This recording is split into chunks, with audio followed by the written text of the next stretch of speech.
Hi hello guys, ఇక్కడ చూసారు కదా ఈ కాకరకాయలు. ఇవైతే పెద్దవి ఇంకా పెద్దగా అయితే నేనైతే తొందరగా పడి ఇంకా ఎక్కువ ఉన్నాయేమో అనుకొని తొందరగానే కోసేసాను. అదేదో అంటారు కదా సామెత, తొందరగా పడి కోయిల ముందే కోసింది అని. అలా తొందరగా కోసేసాను. ఈ రెండు కోసాక అసలు కాకరకాయలే లేవు ఇంకా. మరి దీనికన్నా చిన్నగా ఉన్నాయి. మరి అనవసరంగా కోసాను అనిపిస్తుంది. అయినా సరే ఈ రెండు కాకరకాయలతో ఏదైనా చేయాలనుకుంటున్నాను.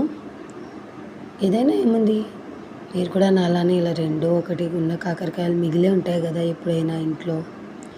వీటితో ఏం చేయాలి, ఏం చేసుకొని తింటే బాగుంటుంది అని చెప్దామని అయితే అనుకుంటున్నాను. దీనికి కొంచెం నూనె, ఉప్పు, కారం, పసుపు, ఇంకా మీ దగ్గర ఏమైనా ఎగ్స్ ఉంటే ఎగ్స్, లేదనుకోండి బజ్జీల పిండి. దీన్ని బజ్జీల పిండిలో ముంచి సన్నగా తరగండి. కడిగి ముందు ఉప్పు నీళ్ళలో కడగాలి. బాగా కడిగి 5 నిమిషాలు నీళ్ళలో నానబెట్టినాక వీటిని సన్నగా తరగండి. ఇలా సన్నగా తరిగినాక దాన్ని బజ్జీల పిండి, సోలా పొడి, ఉప్పు, సోలా పొడి అంటే వంట సోడా అన్నమాట, వీటిలో వేసి మరి ఒక 5 నిమిషాలు ఉంచేసేయండి. బాగా అంటుకున్నాక దీన్ని తీసి బాగా వేగిన నూనెలో వేసి ఫ్రై అవుతుంది. బాగా కాకరకాయ బజ్జీలాగా తయారు వస్తుంది.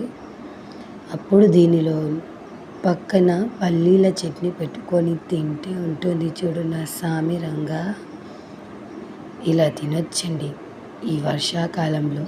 చాలా అంటే చాలా హ్యాపీగా అనిపిస్తుంది.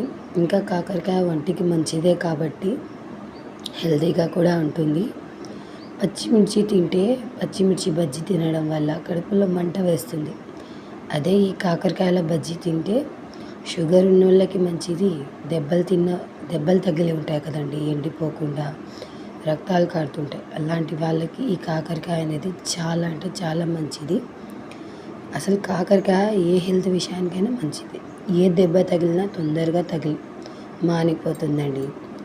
సో ఈ కాకరకాయని తినడం వల్ల ఎంతో హెల్త్కి మంచిది కదా. అందుకే ఈ 2 కాకరకాయలని నేను కూడా వేస్ట్ చేయదలుచుకోలేదు. మీకు చెప్పాను కదా, ఇప్పుడు అదే బజ్జీని నేను వేసుకుంటాను.